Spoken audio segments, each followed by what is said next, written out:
Hey everyone, welcome back. So today I'm going to be reviewing new shades for ROM&ND's Juicy Lasting Tint. They came out with 3 new shades, 37, 38, and 39. We have 1 cool tone, 1 warm tone, and 1 neutral shade. The packaging is pretty much the same as previous shades except that the body are pastel colors and they have gradient cap.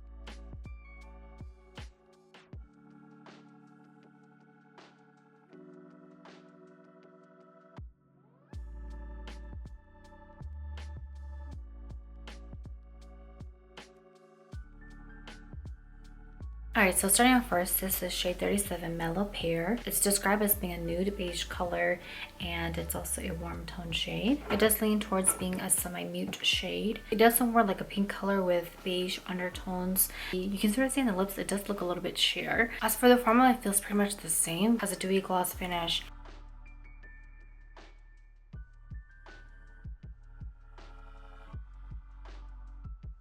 For the folio, you can see a little bit more of a pigmented blush pink brown color. It does apply light, but once it oxidizes, it does turn into a blush pink color.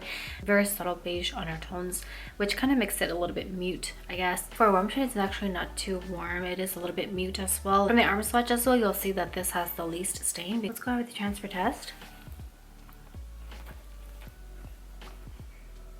So here are some comparison swatches. At the bottom I have Mellow Pear, and then 36, which is the new shade that came out. Honey Peach B, you can see it's lighter, it does have more pink in it, it's not as mute.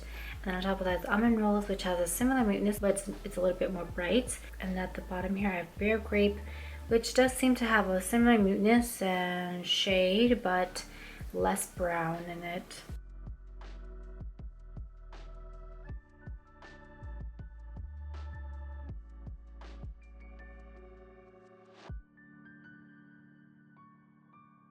Next up, this is shade 38 Breeze Fig, described as being a rosy fig beige color, a little bit similar to the previous one. According to the chart, it's a little bit more mute. It's not as light, and it does seem to have a little bit of a purple in it, sort of like this pink brown with purple undertones. I think that's the biggest difference compared to the previous one.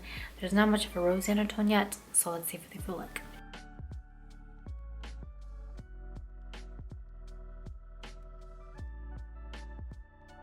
But I feel like it does look more like a fig color, not much rosiness to this. Overall, it's going to look like a brown color with purple undertones. I think this is similar to the previous one, but this can go a few shades darker. I have Breeze Fig at the bottom, Almond Rose, and then Nucademia. Quite similar to Nucademia in muteness. Breeze Fig has a little bit more purple in it. At the bottom is Bear Grape. Breeze Fig is actually a neutral shade. It's labeled as a cool and warm tone shade. If Bear Grape is too cool toned for you, I recommend Breeze Fig.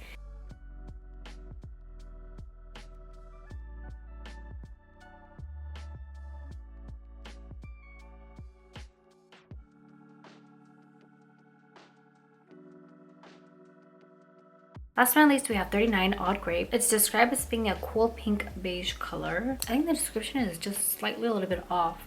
You'll see from the arm swatch as well, but it does look more like a purple shade. This cool tone purple, similar to Etude's cool pink on top. Sort of does like this pale lavender purple color, but it is quite flattering.